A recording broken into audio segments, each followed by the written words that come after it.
mostrando para vocês, aproveitando a chance de mostrar duas lareiras oitavadas, uma mais bonita que a outra, só que para dois ambientes diferentes. Né?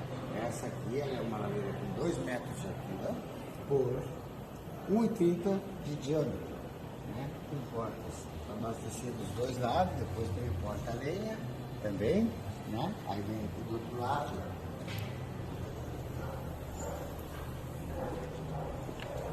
Mesma coisa. Aí depois nós temos essa outra lareira que é um pouco menor, que ela é 1,50 m, oitavada também, muito bonita, né? Por 1 metro de diâmetro.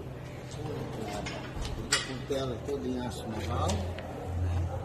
Com caixa de lenha, né? Igual a outra, só que é uma lareira um pouco melhor, né? Então é uma oportunidade de mostrar para vocês terem uma ideia que agora tem muita gente colocando esse tipo de lareira em rancho, fazenda, né? Nessas coisas. Então está saindo bastante. Queria agradecer a todos e desejar um bom fim de semana e uma boa tarde. Obrigado.